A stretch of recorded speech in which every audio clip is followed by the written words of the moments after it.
Yazidi तो है हिन वड़ा बेईमान है हिन एकड़ो मुजस्समो ठायो आ फोटो मुजस्समो बुत जी ठंदो आ उनके तीर लगा पिया हन तलवारूं लगियो पियो सिर कटियो पियो आ जदो इहो इमाम हुसैन पियो आ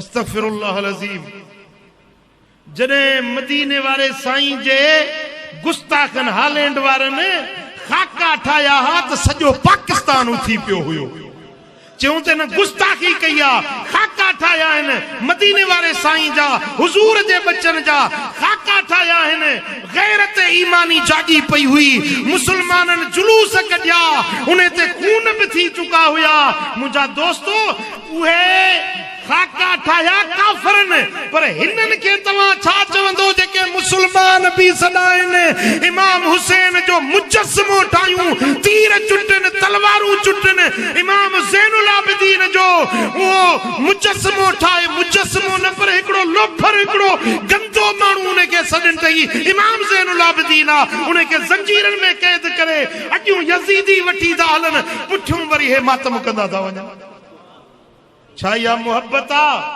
छा यो दीन आ छा यो इस्लाम आ छा इस्लाम इन शे जी इजाजत दे थो बादशाह एकड़े के मानू चयो सी फलाणे तोखे गार दिनी आ वे लफ्ज चई बुधाई ते हे लफ्ज तोखे चया थे बादशाह हुकुम दिनो जलाद के चई ते हिन मानू जी ज़बान कटे छड़ी उन चो सी मुंहिंजी ज़बान छो तो कटी गारियूं तो तोखे फलाणे ॾिनियूं बादशाह चो तो हुन जे चयो या न चयो मूं त कोन ॿुधो न तूं त मुंहिंजे अखियुनि जे साम्हूं वेठो तो चवीं तूं मुंहिंजे साम्हूं वेठो तो चवीं वॾो पादरनि जो हक़दार त तूं आहीं मोरे वारा सम्झो था अलाए कोन था सम्झो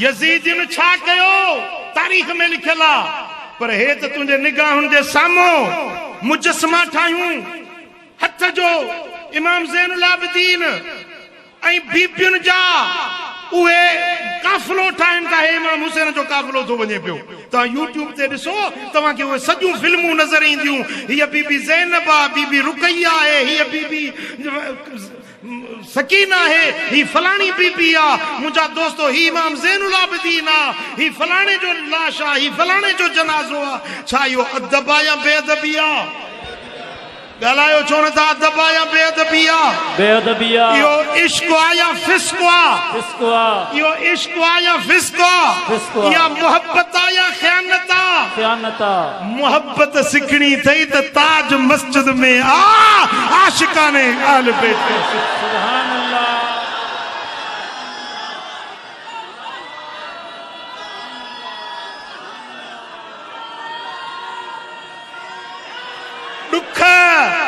दुख जो इजहार दुहल वजाए न कबो आ दुहल खुशी जे मौके जी अलामत हुंदी आ शादी जे मौके जी अलामत दुहल हुंदो आ ऐं गम जे टाइम ते दुहल वजाए मातम करे गलियुनि में मथा उघाड़ा वातन में पान पिया आहिनि वातन में चरस ऐं हुक्का ऐं मुंहिंजा दोस्तो नशा वातन में आहिनि ऐं उहे पाक बीबियुनि जा नाला वठी गलियुनि में वञी मातम करण या मोहब्बत ना है जे मोहब्बत थई त ताज मस्जिद में आ अदब सां सुभान अल्लाह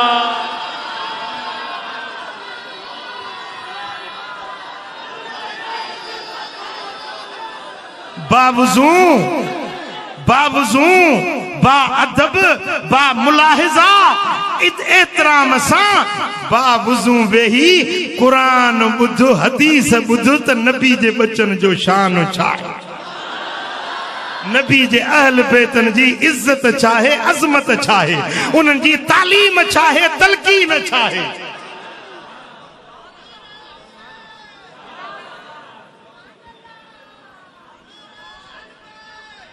पुट मां ध्यान चाहींदुसि तव्हांजो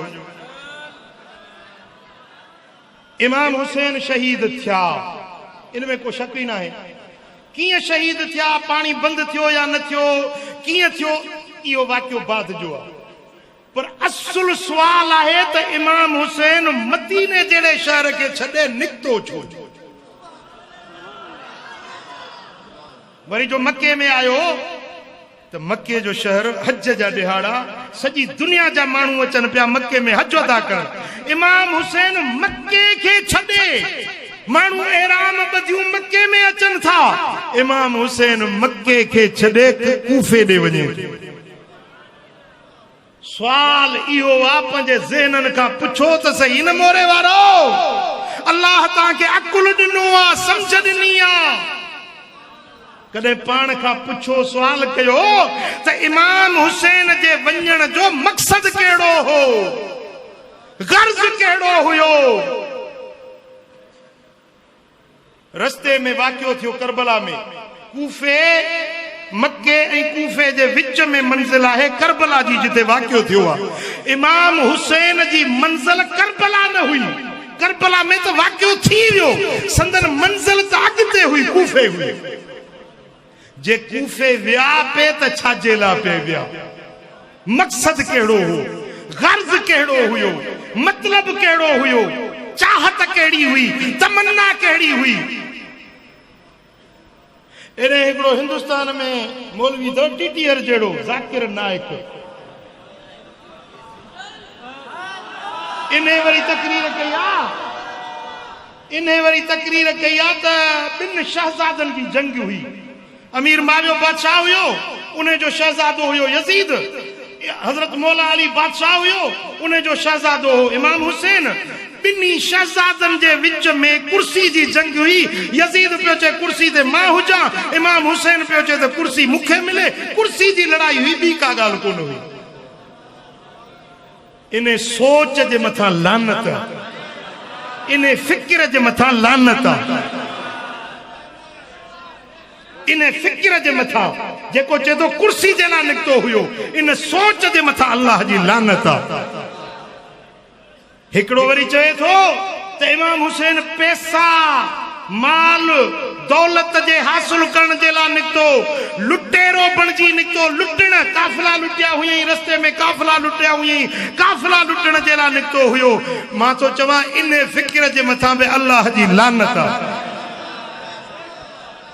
जेको चे तो पैसे जे ला निकतो हो सो कूड़ो आ, जेको चे तो कुर्सी जे ला निकतो हुयो इमाम हुसैन वो भी कूड़ो, कूड़े जो पुटरो आ।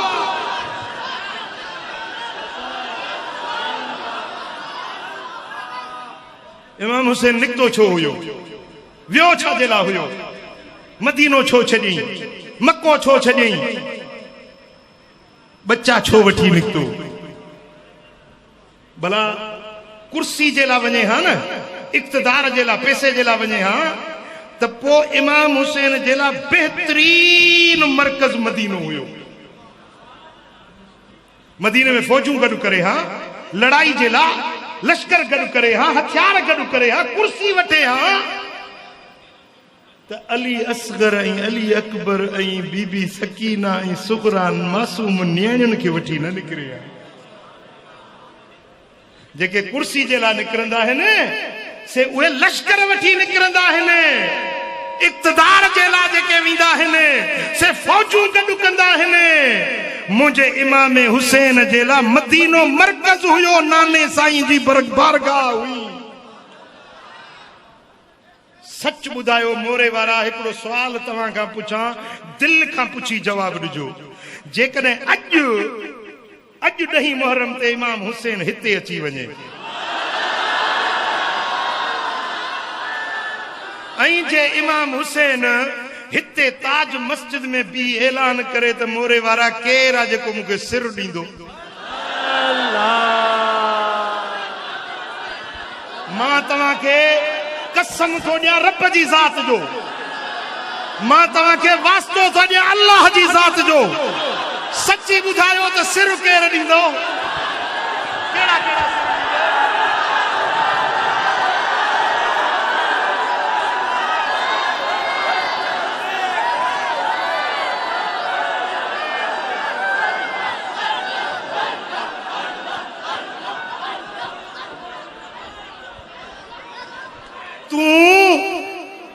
तू 1.5 साल पो पैदा थियो ही न तो इमाम हुसैन ॾिठो न ज़ियारत कयई न मदीने वारो ॾिठुई पर अॼु बि तुंहिंजी इहा मोहब्बत जो मलाइकनि लिखी फरिश्ता शाहिद आहिनि अॼु ताज मस्जिद जो दर ऐं दीवारूं बि शाहिद आहिनि खुदा जो कसम क़यामत जे ॾिहाड़े हीअ ताज मस्जिद जो आगुर सहन बि शाहिदी ॾींदो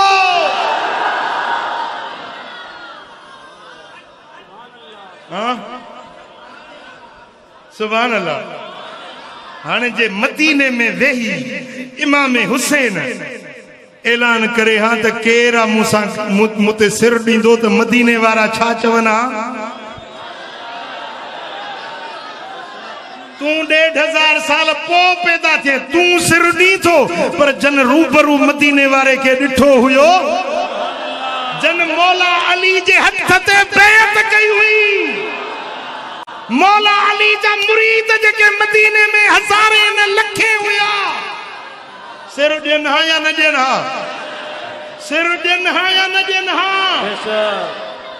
कुर्बानी ॾियनि हा या न ॾियनि हा इमाम हुसैन जे हुक्म ते यजीद छा हुयो यजीद जो लश्कर छा हुयो पर मां हिकिड़ो फ़कीर आहियां सूफ़ियुनि सां जुतियुनि खाइण वारो आहियां सूफ़ियुनि जो मुंहिंजो ईमान आहे असां सूफ़ियुनि जो मशरब आहे त इमाम हुसैन मदीने वारे साईं जो गादी नशीन आहे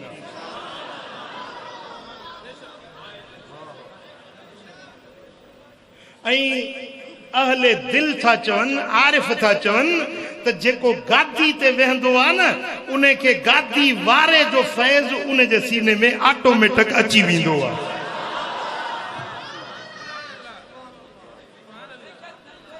पीर से रोज़े धणी जा हुर पीर पागारे जी जमायत अॼु बि चवंदा आहिनि त जेको बि गादीअ ते वेठो रोज़े धणी जो फैज़ उन जे सीने में अची वेंदो आहे अंग्रेज़नि हुरनि खे मारियो जेलनि में विधो लोढ़नि में बंदि कयो त बि चवनि पिया भेज पागारा जेको बि गादी ते वेहंदो उन जे लाइ सिर बि ॾींदा उन्हनि जो नज़रियो आहे अहले दिल जो नज़रियो आहे त जेको गादी ते वेहंदो आहे उन खे गादी वारे जो फैज़ मिलंदो आहे मदीने वारे साईं जे गादी ते जेको वेठो आहे उन वटि को पावर हूंदो कन न फैज़ हूंदो कन न उन वटि बि का सलाहियत हूंदी या न मां त हीअं थो चवां जे इमाम हुसैन हीअं आंगुर जो इशारो करे हा न त यजीदन जो लश्कर 80,000 जो सिर कलम थी सघियो आहे इहो ईमान हिन सिंध जो हिकिड़ो बुज़ुर्ग आहे तारीख़ तोहफ़तुल किराम में मीर अली शेर खाने लिखियो आहे त सिंध जो हिकिड़ो बुज़ुर्ग हुयो उन वटि बादशाह वक़्त जो कावड़जी पियो फौज मोकिली बुज़ुर्ग खे मारण जे लाइ पोइ बुज़ुर्ग वटि जेॾी महिल फौजी ॿाहिरों घेरो कयूं साईं जे दरगाह खे हिकिड़ो फौजी अंदरि घिड़ी आयो अबा कीअं आहीं फौजी वर्दी जो ॾिठईं अबा कीअं आहीं कि बादशाह हुकुम ॾिनो आहे तोखे मारण आया आहियूं मूंखे मारण आई चए हा मुरीद खे चई त अबा इहो अंदरि कोठी में बसर पिया अथई हिकिड़ो बसर खणी ॾे बसर खणी ॾिनई बुज़ुर्ग हीअं कयो उन बसर खे हीअं करे कटियईं उन सिपाही खे चई अंदरि ॾिस अंदरि जो ॾिठईं त बुज़ुर्ग हिकिड़े बसर खे कटियो त उहे जेके 100 200 400 बसर पिया सभु यदोल थी विया वलीअ सगोरे फरमाइश त हाणे मुंहिंजे कोठीअ में बसर घणा आहिनि या तुंहिंजा सिपाही घणा आहिनि चइजे बसर घणा आहिनि फरमाई जे हिकिड़ो बसर कटींदुसि न त तुंहिंजी सॼी फौज ईअं अधो अधु गफा गफा थी वेंदी अड़े जे वलीअ खे एतिरो पावर आहे बसर खे वढे त हड़ई बसर वढजी सघनि था त इमाम हुसैन जो रूहानी पावर छा हूंदो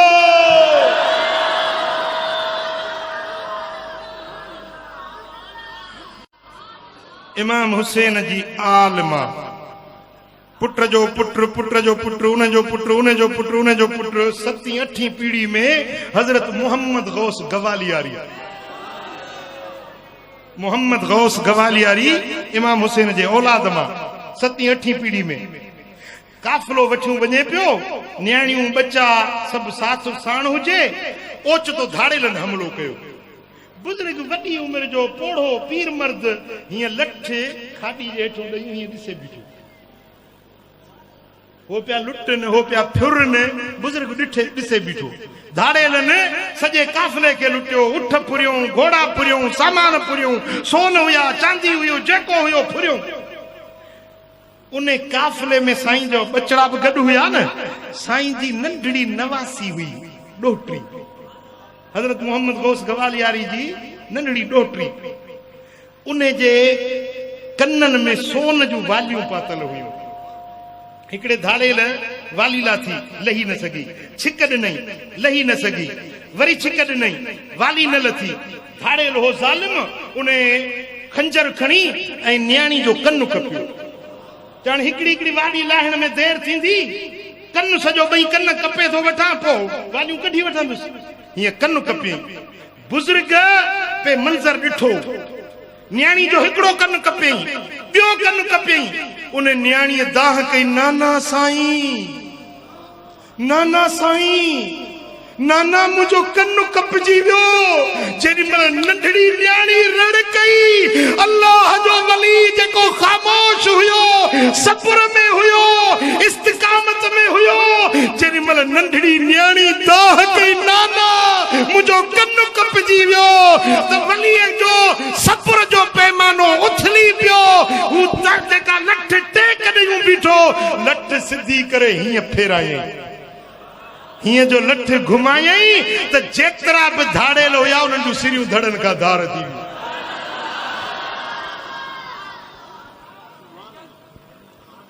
आहे ईमान, इन करामातिल औलिया हक़ुन, वलियनि जूं करामतूं हक़ आहिनि, सच आहिनि।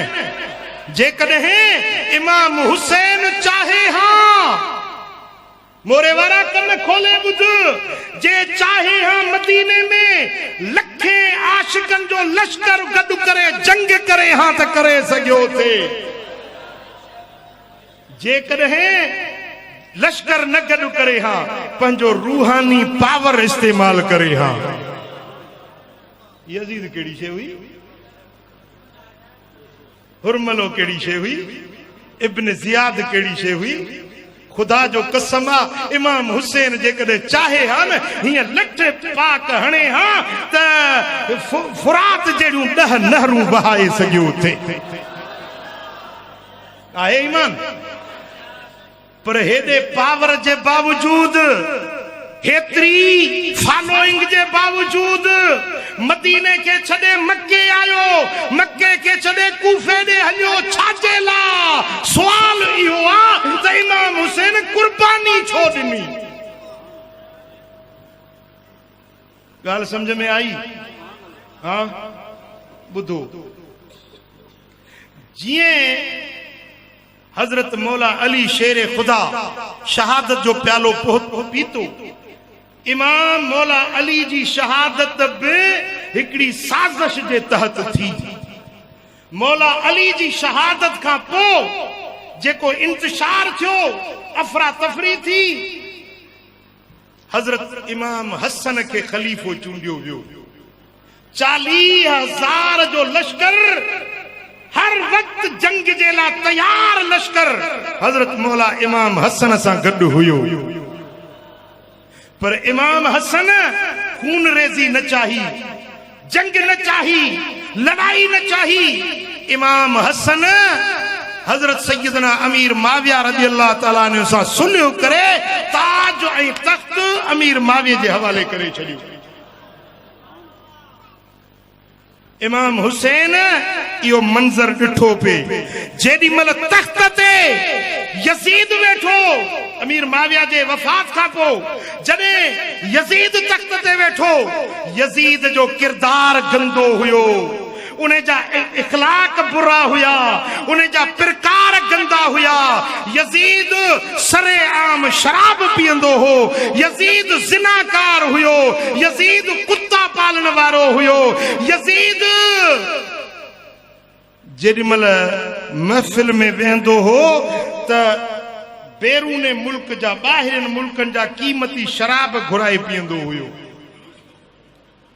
यजीद बेईमान थी वियो, यजीद इस्लाम जो दुश्मन थी वियो। हाणे यजीद जेकी कानून कढिया न उहे इस्लाम जे सरासर खिलाफ हुया, दीन जे खिलाफ हुया। जेको दीन जो जेको वण मदीने वारे साईं पोखियो, जंहिंखे हुजूर पंहिंजे खून सां आबियारी कई हुई, जंहिं दीन के खुलफाए राशिदीन तनावर दरख्त बनायो, जंहिं दीन के मौला अली आबाद कयो, जंहिं दीन जेला इमाम हसन कुर्बानी दिनी, जंहिं दीन जेला अहल बैतन कुर्बानी दिनी, अज उन दीन जो दुश्मन तख्त ते ताज जो मालिक थी, यजीद हुकूमत जो मालिक थी।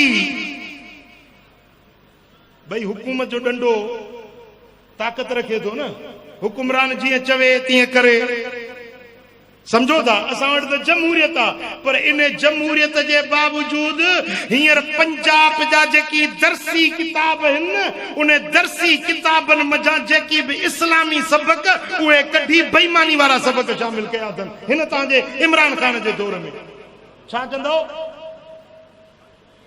मुमताज कादरी खे फाही ॾिनी वई, मुल्क एहतजाज कयो, पर थियो कुछ कोन। हुकूमत जो डंडो आहे, जीअं वणे तीअं कनि था। जेडी मल हे त मुसलमान आहिनि, पर यजीद जेको बेईमान हुयो, दीन जो धाड़ेल हुयो, इस्लाम जो दुश्मन बणजी चुको हुयो, जॾहिं यजीद तख्त ते वेठो, उन जेके कानून पे पास कया से इस्लाम जे खिलाफ हुया, दीन जे खिलाफ हुया। इमाम हुसैन खे पंहिंजे नाने जे दीन जो दर्द हुयो, दीन खे बचाइण जो फिक्र हुयो। मदीने में, मदीना मुनव्वरा में मदीने जो गवर्नर इमाम हुसैन के चई यजीद जी बैत कर, पर फरमाया बैत न कंदुस। यजीद जानी शराबिया, हुसैन पाका, यजीद पलीता, पाक कदे पलीतन जे अग्यां न झुकंदा आहिनि। मक्के में आयो, मक्के जे गवर्नर चयो यजीद जी बैत कर। हुकूमत मदीने में भी यजीद जी हुई, मक्के में भी यजीद जी हुई। कूफे जे अंदर जेको गवर्नर हुयो नोमान बिन बशीर, वो अहल बैतन सां मोहब्बत रखण वारो हुयो। कूफे वारनि यजीद जी बेत न कई। इमाम हुसैन के खत लिखियूं त साईं असां तुंहिंजा हुबदार, तुंहिंजे बाबे अली जा हुबदार, तुंहिंजे नाने नबी जा हुबदार, असां तव्हांजे लाइ सिर कुर्बान जान फिदा कंदासीं। तव्हां असां वटि अचो, असां तव्हांजा साथी थींदासीं। यजीद जो असां बेत न कई आहे, मुक़ाबिलो यजीद सां कंदासीं, असां तव्हांजा साथी थींदासीं। इमाम हुसैन खे हिकिड़ो न ॿ न चार न, पर हिकड़ी रिवायत में 30,000 खत मिलिया। घणा? 30,000 खत मिलिया।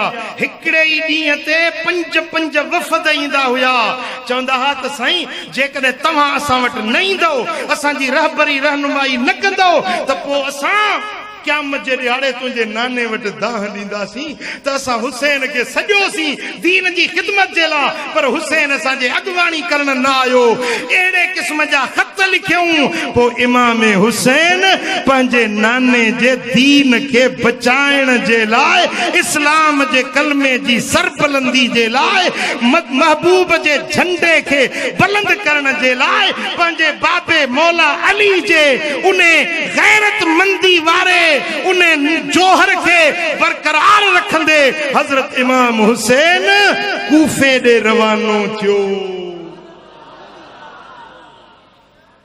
ऐं जॾहिं यजीद ॾिठो त कूफे जो गवर्नर नोमान बिन बशीर नरम दिल आहे, अहल बैतन सां मोहब्बत रखण वारो उन गवर्नर के हटाए उन जाते ज़ालिम गवर्नर उबैदुल्लाह बिन ज़ियाद के मुक़रर कयो। उबैदुल्लाह बिन ज़ियाद सफ़ाक हुयो, खून रेज़ी करण में देर न कंदो हुयो, ज़ालिम हुयो, ॾाढो माण्हू हुयो। कूफे में उन्हें रत वहाए छॾिया हुया, बसरे में उन्हें रत वहाए छॾिया हुया।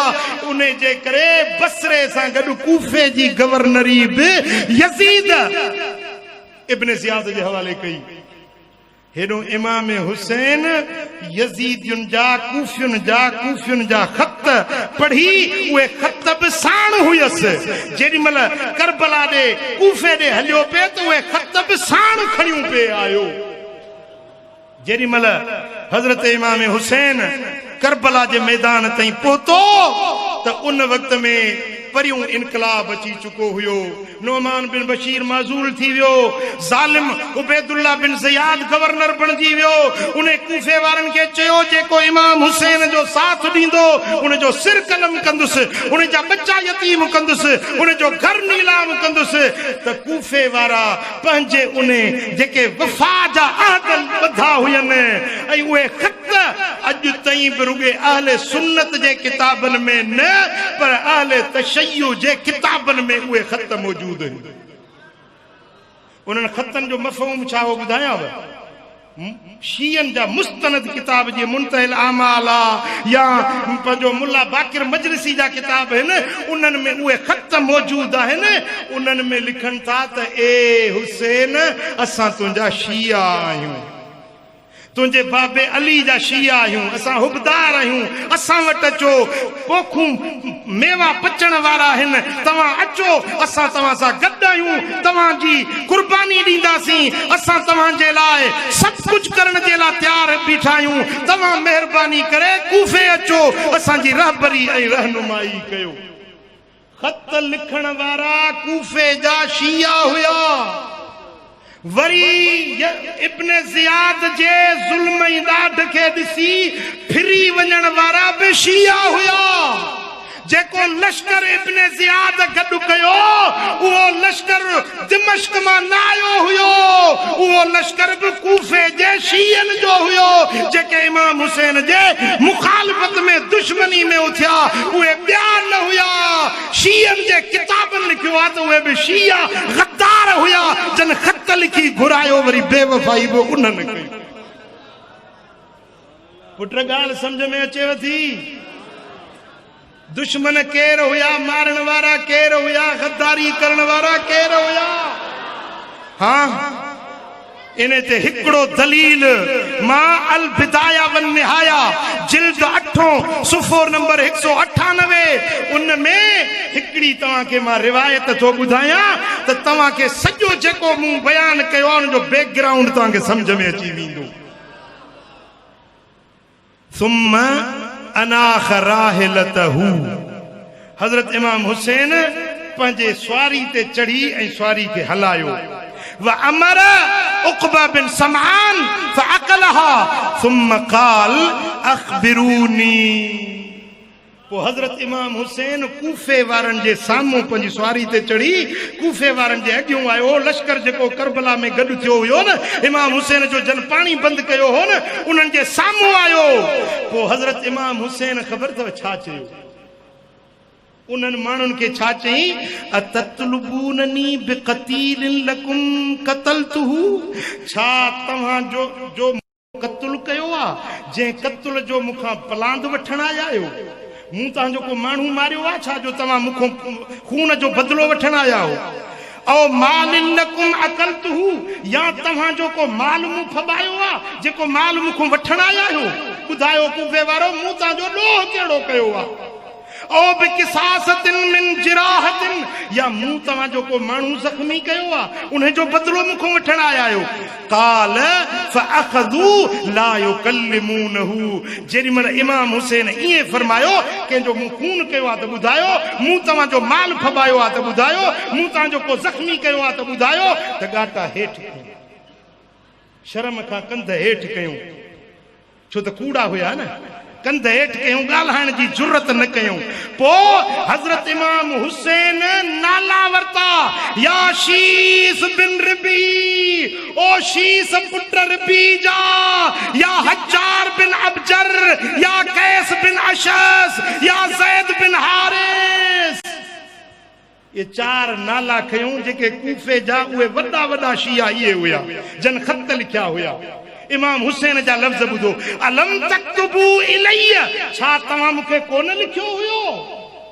कद अयनत सिमार, साईं खजूरूं मेवा पची विया आहिनि, फसल तैयार थी विया आहिनि, वक़्तरल जनाब, असांजो फसल बाग तैयार थी विया आहिनि, फ़अक़दम अलैना, ए इमाम हुसैन तव्हां असां वटि अचो, असां तव्हांजा मुंतज़िर आहियूं, असांजा सिर, असांजूं जानियूं, असांजा बाग, असांजा माल सभु मौजूद आहिनि, अव्हां जे लाइ सभु क़ुर्बान आहिनि, अचो। छा तव्हां मूंखे ख़त लिखी न घुरायो हुयो? पुट फैसलो इमाम हुसैन पाण कयो त संदन कातिल केर आहिनि, जेके घुराइण वारा हुया उहे ई विढ़ण वारा हुया। जन खत लिखी घुराया हुया, इमाम हुसैन उनजा नाला थो वठे पियो त फलाणा फलाणा फलाणा। फरमाइन था त हज्जार बिन अबजर, शुबैस बिन रबी, कैस बिन अशस, ज़ैद बिन हारिस, तव्हां ई त आहियो जो मूंखे ख़त लिखी घुरायो हुयो, वरी तव्हां ई मूंसां बेवफ़ाई था कयो। फ़क़ालू लहू लम नफ़ल, त चवण लॻा त असां त ख़त लिखिया ई कोन्हनि, असां त ख़त लिखिया ई कोन्हनि। इमाम हुसैन खे साम्हूं ईअं चई, फ़क़ाल सुभान अल्लाह, इमाम हुसैन चयो त सुभान अल्लाह, अल्लाह जी ज़ात पाक आहे, वल्लाहि लक़द फ़अलतुम, अल्लाह जो कसम आहे त तव्हां ई मूंखे ख़त लिखी घुरायो आहे। सुभान अल्लाह, अजब जी ॻाल्हि आहे, जो ख़त लिखी घुरायो अथव वरी वरी इक़रार बि नथा कयो, मञो बि नथा। पोइ हज़रत इमाम हुसैन फरमाया, या अय्युहन्नास इज़ करहतुमूनी फदऊनी अनसरिफ अनकुम, ए कूफे वारो, अगर मुंहिंजो अचण तव्हांखे पसंदि न आहे त दुनिया जहान रब जो खुलियो पियो आहे, मुंहिंजो रस्तो छॾियो, मां पंहिंजे नाने जी दीन जी ख़िदमत कंहिं ॿिए हंधि वञी कंदुसि। फ़क़ाल लहू कैश बिन अशस, कैस बिन अशस नाले उन्हें खबीस चयो, अल्लाह तंज़िल अला हुक्म बनी अम्मिक, भला तव्हां यज़ीद जी बेअत छो नथा कयो? बेअत खणी कयो त ॻाल्हि ई ख़तम थी वञे, झगड़ो ई ख़तम थी वञे, बेअत कयो न। इन्नहुम ला युज़ूक, तव्हांखे ईज़ाईंदा कोन, यज़ीद तव्हां सां विढ़ंदो कोन, यज़ीद तव्हांखे मारींदो कोन, यज़ीद तव्हांखे ईज़ाईंदो कोन, वला तरा मिनहुम इल्ला मा तुहिब, यज़ीद खां तोखे उहा शइ मिलंदी जेका तूं पसंदि कंदे। यज़ीद जी बेअत कयो, तस्लीम थी वञो, बस ॻाल्हि ख़तम थी वेंदी। इमाम हुसैन फरमायो, फ़क़ाल लहुल हुसैन अंता अखू अखीक अतुरीद अन ततलुब का बनु हाशिमिन बि अक्सर मिन दमिन मुस्लिम इब्न अकील, तू उहो ही न मुझे भा मुस्लिम बिन अकील के माराइण वारो, धोखे सां माराइण वारो भी तू आहीं। अज वरी तू मुखे सलाह थो ॾी त मां यज़ीद जे अॻियां झुकी वञा?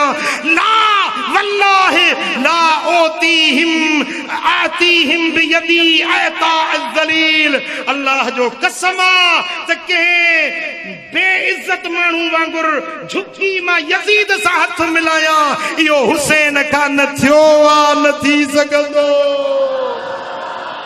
हुसैन झुकियो आ, न झुकी सघंदो। हुसैन जेको मक़सद खणी आयो आ, उन मक़सद खां न हटियो आ, न हटंदो। पुट तव्हांखे ॻाल्हि सम्झ में आई त घुराइण वारा बि उहे ऐं बेवफ़ाई करण वारा, गद्दारी करण वारा बि उहे, वरी यज़ीद जे अॻियां झुकण जी सलाह ॾियण वारा बि उहे, पर कुर्बान वञे इमाम हुसैन जे अज़मत तां सदके वञे, उन जे हिम्मत तां कुर्बान वञे, उन जे जज़्बे जे मथां कुर्बान वञे। शेरे खुदा जो बच्चो फरमाए थो, मुंहिंजे रगुन में हैदरे करार जो खून आ, हुसैन जो सिर कटजी त सघे थो, गैर जे अॻियां झुकी नथो सघे।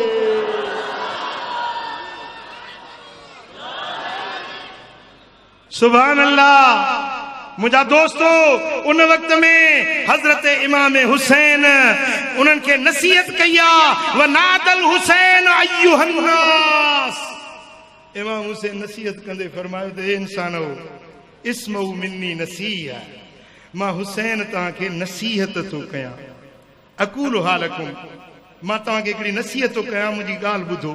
फअनसत अन्नास कुल्लुहुम, पंहिंजा त ख़ामोश थी विया, पर हू यज़ीदी बि चुप थी विया। त हिन वक़्तु हुसैन चवे छा थो, नसीहत कहिड़ी थो करे। फ़क़ाल बाद हम्दुलिल्लाह व सना अलैहि अय्युहन्नास इन क़बिलतुम मिन्नी अनसफ्तुमूनी कुंतुम बिज़ालिका असअदु।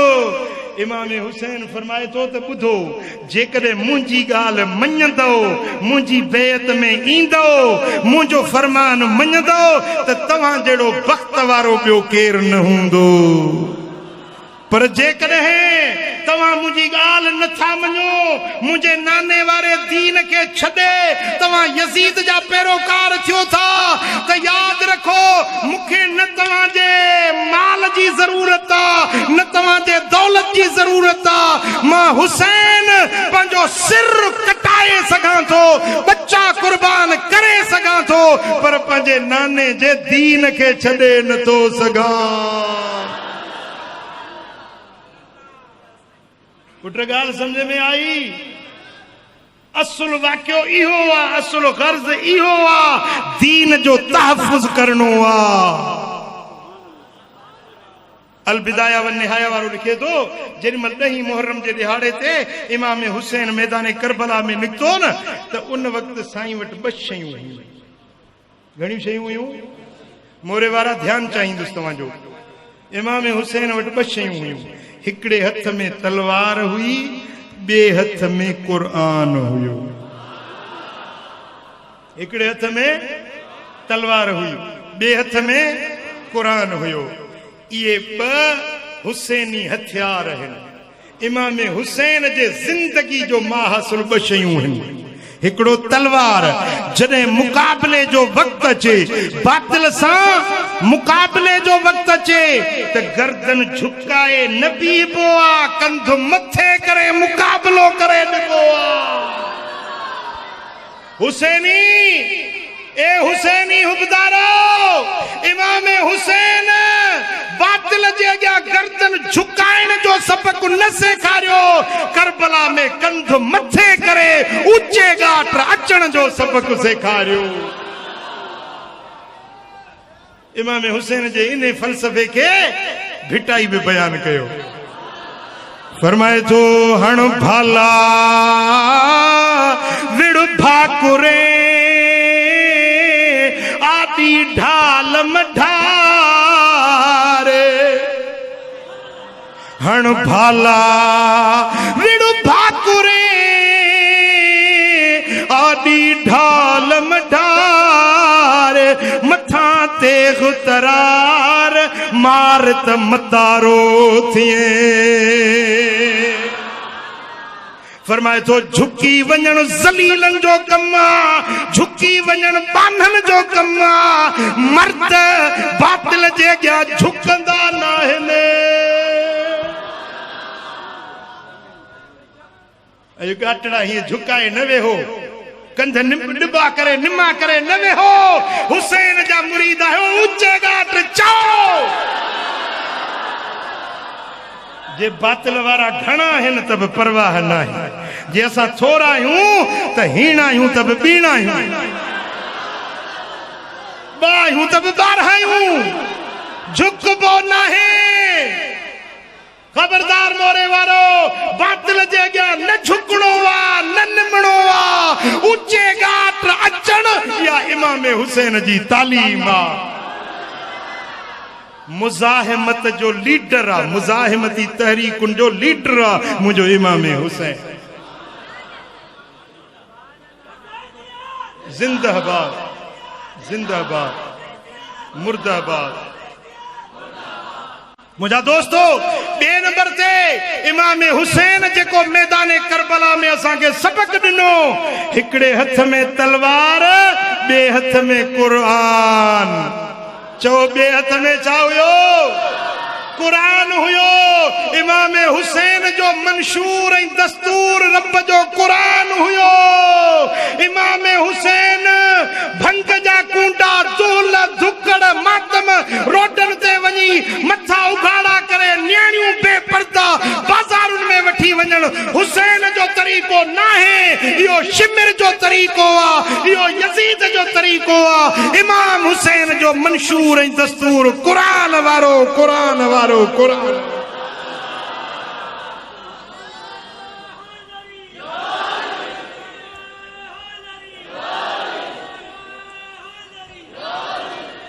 ثم ركب الحسين على فرسه واخذ مصحفا فوضعه بين يديه حضرت امام حسين قرآن کھيو پنجے اجيون پنجے گھوڑے تے قرآن رکھي ثم استقبل القوم رافعا يديه پو امام حسين قرآن میں اجيون رکھے ہتھ مٿے کھيا ہتھ مٿے کھني فرمائين اللهم انت سكتي في كل کربن ہر دکھ میں مجھو مددگار مجھا رب تو آئی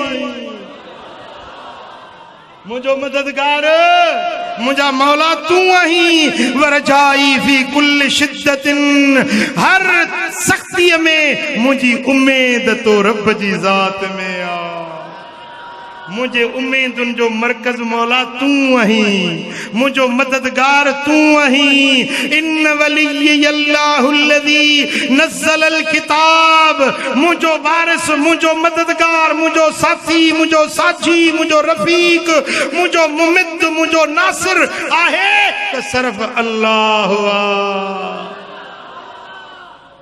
جے ہی قرآن نازل کیو آ او رب مجھو مددگارا وہو یتول الصالحین اوہی اللہ صالحن جو مددگارا بھائرو مورے وارو امام حسین قرآن ہتھ میں کھنی قرآن تے عمل کرے دنیا وارن کے دیکھاریو تو سر ونجے ونجن دے پر قرآن وارو رستو نہ چھڑبو وہ چھا تھا جو امام حسین جو رستو بنے دو ہاں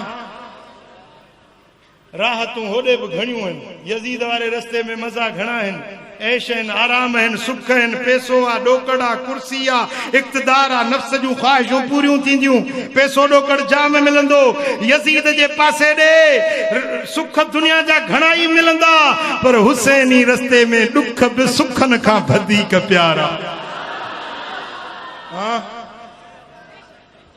مورے وارا سوچے وٹھو مجھو امڑیوں بھینروں سوچے وٹھو سیدہ زینب سائن میدان کربلا میں استقامت جو پیکر بنجی دیکھاریو جیڑی مل یزید ان خیمہ لٹیا سامان پھریا اوڑی مل بی بی زینب جے چھاتی میں کاشے لکل ہوجے مانن سمجھو شاید سون لکایو تھیں چاندی لکائی تھیں سیدہ زینب فرمایو تا علی جی بچڑی سون چاندی نہ لکائیں دی علی جی بچڑی کے سینے سا قرآن لگلا قرآن قرآن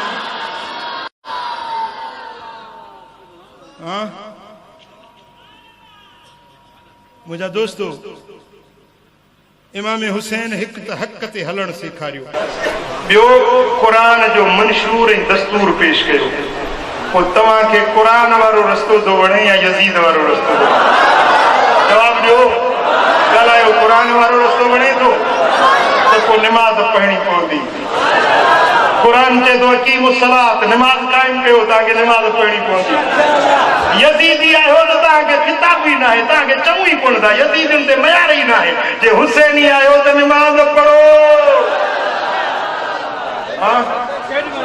جیڑی مطلب میدان کربلا میں تیر وسیع پہ نا تلواروں وسیعوں پہ نا امام حسین حق رکھئی اے یزیدیو بن کے ہونے سائیں بھلا علی جو بچو ظہر نماز پڑھندو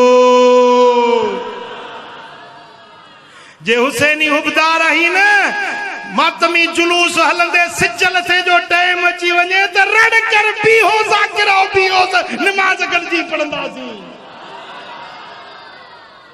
حسین جو طریقہ آتا نماز پڑھی دیکھار نا بلا جے پنج نہ تو پڑھی تو ظہر ہے مغرب ہے تو پڑھی دیکھار نا ओ मिठा नमाज पढ़ण रोज़ो रखण कुरान ते अमल करण हे हुसैनी तरीक़ो आ जेके हुसैनी रस्ते ते हलंदा आहिनि खुदा जो कसम सोभ उन्हनि जी कामयाबी उन्हनि सच बुधायो तो मैदान करबला में यजीद जो लश्कर भी घणो हथियार भी घणा उन्हें जी जमीयत भी घणी पैसो डोकड़ भी उन्हें वट इमाम हुसैन तोड़े जो हथे खाली हुयो पर फतह कंहिंखे मिली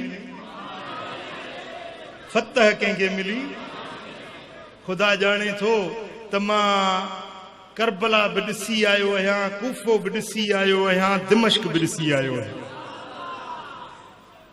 शुगर मिल जो तव्हां ॾिठो आहे न जिते बर्नर हूंदो आहे बर्नर जिते बाहि ॿरंदी आहे 24 कलाक बाहि ॿरंदी आहे शीशे जो कारखानो आहे दिमश्क जे शहर में उन शीशे जो जेको बर्नर आहे जिते बाहि थी राति ॾींहुं ॿरे उहा बर्नर आहे हिते यज़ीद जी क़बर आहे यज़ीद जी क़बर उन बाहि वारे मकाम ते आहे जिते शीशे जे कारखाने जो बर्नर थो ॿरे उते अंदर भी बाहि अथसि मथों भी बाहि अथसि पर हुसैन जी मज़ार मां ज़ियारत दीदार करे आयो आहियां खुदा जो कसम लख रहमतूं थियूं हर वक़्त में वसन रहमतूं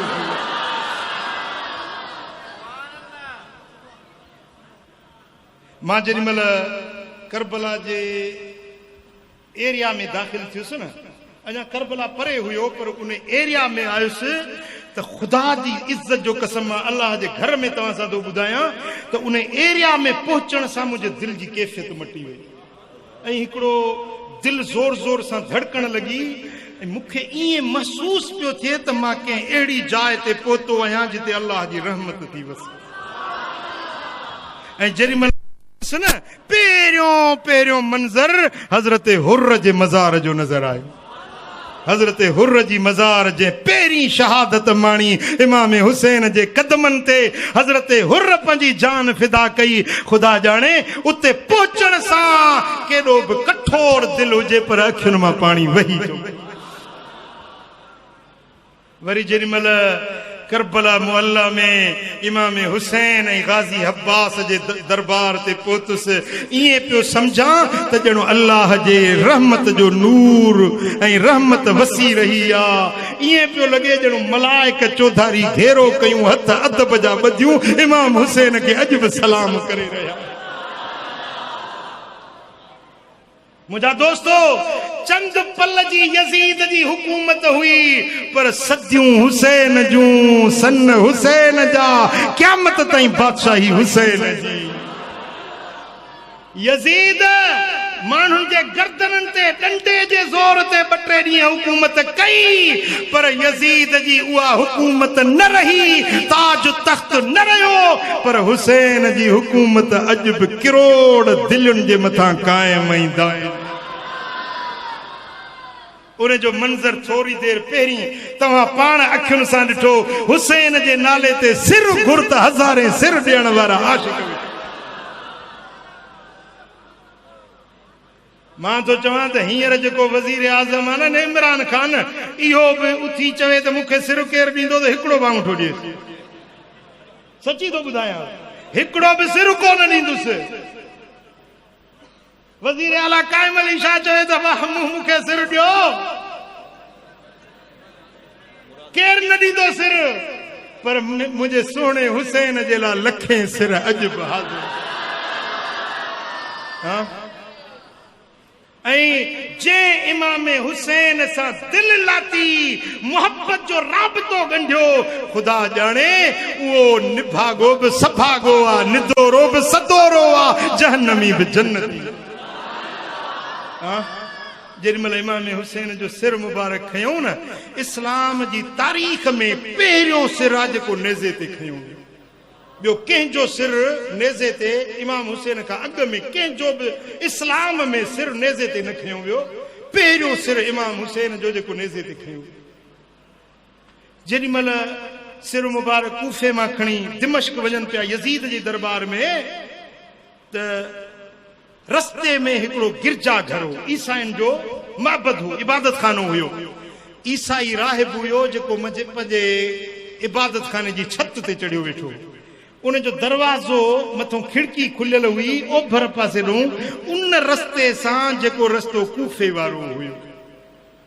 जेॾीमहिल उन आबिद ॾिठो त कूफे खां हिकिड़ो काफ़िलो थो अचे जंहिंमें कुझु औरतूं बि आहिनि, कुझु ॿार बि आहिनि, पर उहे औरतूं कैदियाणियूं बणियल आहिनि। उन काफ़िले जे अॻियां हिकिड़ो सिर आहे जेको नेज़े जे मथां चढ़ियल आहे। उन सिर जे मथां नूर जा चिमकार अची रहिया आहिनि। जेॾीमहिल उन राहिब इहो मंज़र ॾिठो पंहिंजे इबादत खाने मां हेठि लही आयो, पंहिंजे ख़लीफ़नि खे पंहिंजे मुरीदनि खे चयईं त पुछा कयो इहो काफ़िलो कंहिंजो आहे। मूंखे लॻे थो त इहो काफ़िलो को आम काफ़िलो नाहे, को ख़ासि काफ़िलो आहे। माण्हू विया पुछी मोटी आया, चवनि था साईं ही काफ़िलो जेको आहे चवनि था मुहम्मद करीम जे बचड़नि जो काफ़िलो आहे जंहिंखे यज़ीद कैदी कयो आहे। इन काफ़िले जो सरदार इमाम हुसैन शहीद कयो वियो आहे, उन जो सिर नेज़े ते चाढ़ियो वियो आहे। ही उन जा बच्चा कैदी बणाया विया आहिनि। जेॾीमहिल उन राहिब ये ॻाल्हियूं ॿुधियूं त चयईं काफ़िले वारनि खे चओ मुंहिंजी ज़िंदगी जी कमाई 10,000 दीनार आहिनि, उहे 10,000 तव्हांखे थो ॾियां। हिकिड़ी राति जे लाइ इहो काफ़िलो मुंहिंजे हवाले कयो, हिकिड़ी राति मूंखे इन काफ़िले जी ख़िदमत जो मौक़ो ॾियो। कूफे वारा पैसे जा बुखिया हुया, दौलत जा लालची हुया। उहे चवण लगा त ए राहिब 10,000 ॾे, असां हे काफ़िलो सॼो तुंहिंजे हवाले कंदासीं राति हिकिड़ी। मुंहिंजा दोस्तो उन राहिब जो जेको ख़ासि कमरो भलो सुठो कमरो हुयो पंहिंजे मुरीदनि खे चई त इन कमरे खे साफ़ कयो। इन कमरे में अतुर ख़ुशबू सुरहान लॻायो, मुहम्मद जे बचड़नि खे इन कमरे में रहायो। ऐं पाण इमाम हुसैन जो सिर पाक वरतई। उन सिर मुबारक जा चेहरो पाक रत में रंगीन हुयो, जेके तीर लगा हुया चेहरे पाक ते जख्म हुया, जिस्म रत में, चेहरो रत में रंगीन हुयो, सुहारी मुबारक रत में रंगीन हुई, जुल्फ मुबारक रत में गाढ़ा हुया। उन ईसाई राहिब छा कयो जो हजरत इमाम हुसैन जे जुल्फन के धोतई, चेहरे के धोतई, साफ कयई। उन चप मुबारक जन के मदीने वारो मीर चुमड़ियूं ॾींदो हुयो। उन चेहरे पाक के साफ करे, खुशबू सुरहान जुल्फन में लगाए, पंहिंजी झोली में रखई ऐं पाण ॾिसंदो रहियो, अखियुनि मां ॻोढ़ा वहंदा रहियसि। मुंहिंजा दोस्तो रात थी आ, हिन राहिब छा कयो जो उन चेहरे पाक खे हिकिड़े थाल में रखई। उन थाल में रखे पंहिंजे कमरे में पाण उन थाल जे अॻियां जीअं निमाज़ में गोॾड़ा भञी वेहबो आहे, ईअं बाहूं ॿधी ऐं इमाम हुसैन जे चेहरे जी ज़ियारत ऐं दीदार करण लॻो आहे।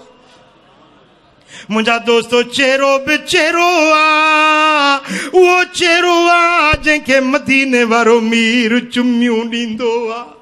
हज़रत याला बिन मुर्रा थो चवे हिकिड़े ॾींहुं हुज़ूर मदीने जे गली मां अचनि पिया।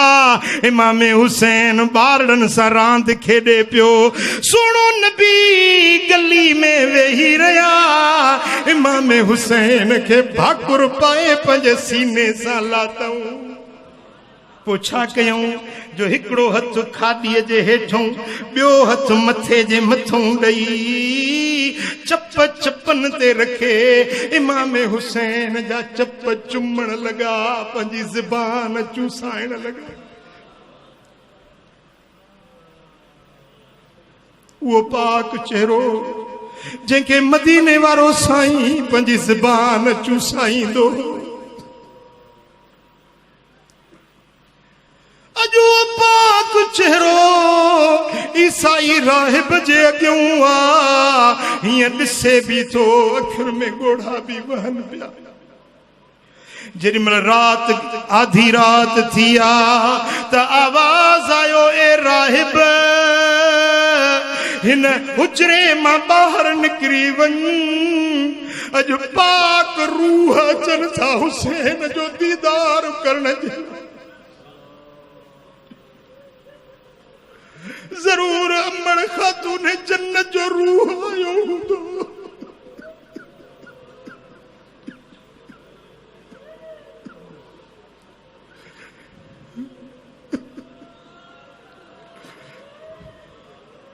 ओ राहिब ॿाहिरि निकिरी वञ अॼु पाक रूह दीदार जे लाइ अची रहिया आहिनि ये मुझी ज़बान मुझो कलम छा पेश करे हसनैन जो गम हिया मुझी ज़बान मुझो कलम हर हूर हुसैन के हार विधा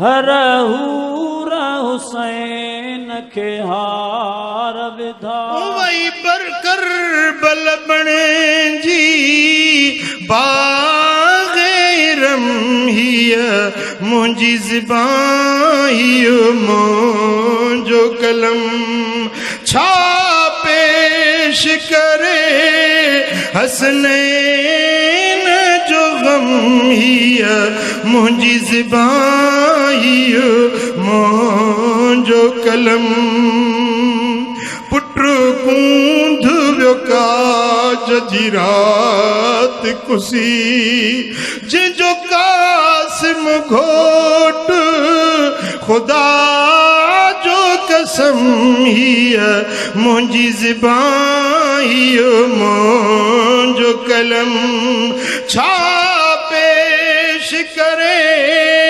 हसनैन जो गम हिया मुंहिंजी ज़बान मुंहिंजो कलम मुंहिंजा दोस्तो पूरी रात आबिद खिदमत ऐं सेवा में गुज़ारे थो जीअं सुबुह थियो आहे उन जे दिलि वारो ॾीओ रोशन थी वियो चए थो ला इलाहा इल्लल्लाह ला इलाहा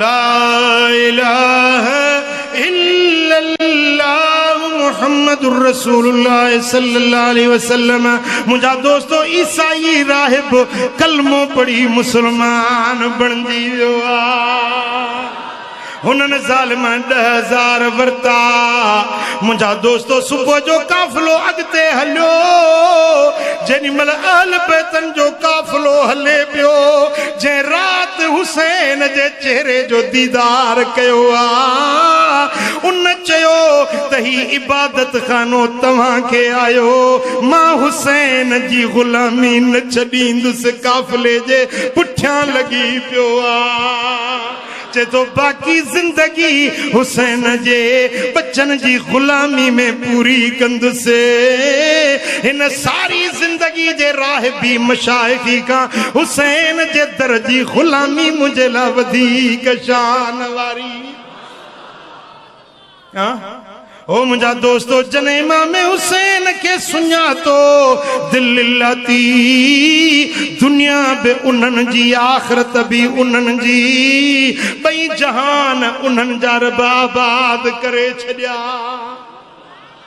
पर जेको मुसलमान सदाए ऐं नबी जे बच्चन सां बुग़्ज़ रखे, नबी जे घराणे सां अदावत ऐं वेर रखे, इहो यसीदी त सॾे सघिबो पर मोमिन न सॾिबो। मोमिन उहो आहे जंहिंजे रगुन रेशन में सुहिणे हुसैन जी मुहबत समायल। हुसैन शाहिद हुसैन ज़ाहिद हुसैन हक़ जो इमाम आहे। हुसैन आला हुसैन बाला हुसैन आली मकाम आहे। हड़ई चो हुसैन आली हुसैन बरतर हुसैन रहबर हुसैन हक़ जो इमाम आहे। उहो अजमल उहो अकमल उहो ई आली मकाम आहे। कॾहिं मके में कॾहिं मदीने कॾहिं संदसि सिर सवार नेज़े। उहो शरीयत उहो तरीक़त उहो ई नबवी निज़ाम आहे। उहो शरीयत उहो तरीक़त उहो ई नबवी निज़ाम आहे। हुसैन रहबर हुसैन दिलबर हुसैन रहबर हुसैन दिलबर हुसैन आली मकाम आहे। अज त दिल सां पढ़ मलाइक नाला लिखन ई था पिया।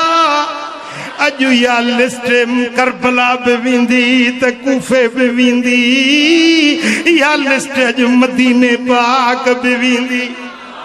हुसैन बाला हुसैन आला हुसैन हक़ जो इमाम आहे। हुसैन रहबर हुसैन दिलबर हुसैन आली हुसैन आली। कॾहिं कुलनि ते नबी खयुसि पे कॾहिं कुलनि ते नबी खयुसि पे कॾहिं संदसि सिर सवार नेज़े।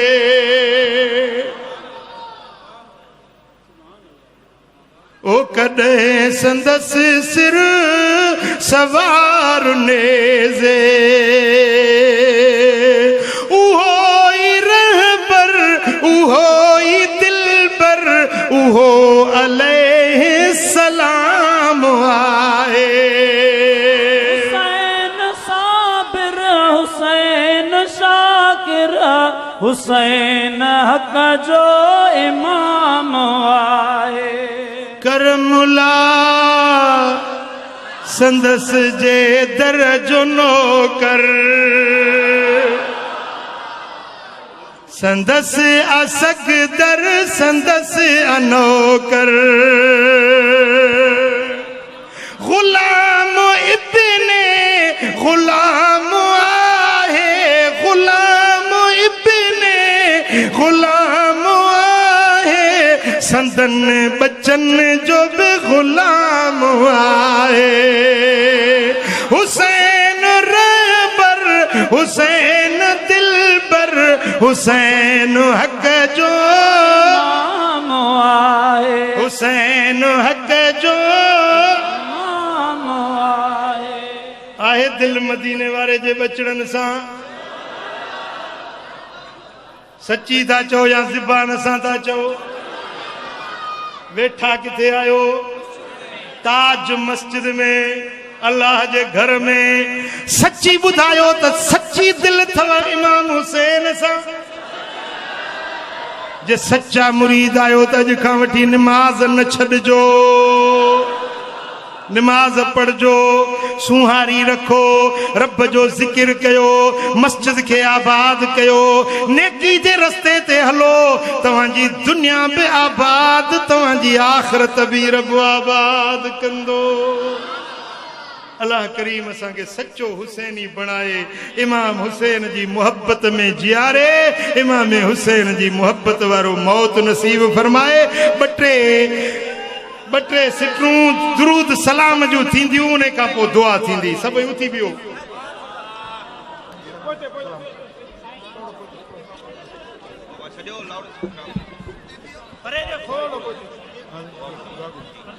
अल्लाहुम्मा सल्लि व सल्लिम व बारिक अला नबीना मुहम्मद व अला आलिहि व सहबिहि अजमाइन। या अल्लाह हिन सारी जमात ते राज़ी थी, सभिनी जे दिलनि जूं मुरादूं पूरियूं कर। या अल्लाह जे न भलारे ॾींहं जे सदके सभिनी जे मन जूं मुरादूं पूरियूं कर। ए मुंहिंजा मौला, जेकी दिल में आसूं उमेदूं खणी आया आहिनि, सभिनी जूं मुरादूं पूरियूं फरमा। कर्ज़ वारनि जा कर्ज़ लाह, बीमारनि खे शिफ़ा नसीब कर, दर्दमंदनि जा दर्द दूर कर, साइलनि जा सुवाल पूरा कर। हज़रत साईं मौलाना गुल मोहम्मद के सेहत ऐं तंदुरुस्ती ॾे। ए मुंहिंजा मौला, साईं खे सेहत सलीमा, सेहत आजला कामला अता फरमा। ए मुंहिंजा मौला, हज़रत साईं मौलाना मोहम्मद उस्मान जा दर्जात बुलंद फरमा। मौलाना नाले मिठो रहमतुल्लाह अलैह जा दर्जात बुलंद फरमा। उन्हनि जे मज़ारुनि ते ला तादाद रहमतूं ऐं बरकतूं नाज़िल फरमा। या अल्लाह, हुज़ूर जी सारी उम्मत ते राज़ी थी। महबूब जा जिते उम्मती रहनि था, उन्हनि खे शादो आबाद रखजां, इस्लाम के ग़ल्बो अता कर। ए मुंहिंजा मौला, यहूदियुनि ऐं नसारनि जा नापाक मनसूबा मिट्टी में मिला। ए मुंहिंजा मौला, असांजे प्यारे वतन पाकिस्तान जी हिफ़ाज़त फरमा। पाकिस्तान के अंदरूनी बैरूनी ख़तरनि खां महफूज़ रखजां। ए मुंहिंजा मौला, असांजे पाक फ़ौज जी तूं मदद फरमा। ए मुंहिंजा मौला, असांजे फ़ौजी जवाननि जो मोराल बुलंद फरमा। ए मुंहिंजा मौला, सदुनि ते जेके असांजा फ़ौजी जवान पहरो ॾेई रहिया आहिनि, मौला उन्हनि खे शादो आबाद रखजां। हुज़ूर जी सारी उम्मत ते राज़ी थी। मुंहिंजा मौला, मदीने वारे साईं जे सदके हिन पूरे मजमे ते रहमतूं ऐं बरकतूं नाज़िल फरमा। इन्नल्लाह व मलाइकतहू युसल्लूना अलन नबी या अय्युहल्लज़ीना आमनू सल्लू अलैहि व सल्लिमू तस्लीमा। अल्लाहुम्मा सल्लि व सल्लिम व बारिक अला नबिय्यिना मुहम्मदिन व आलिहि व सल्लिम।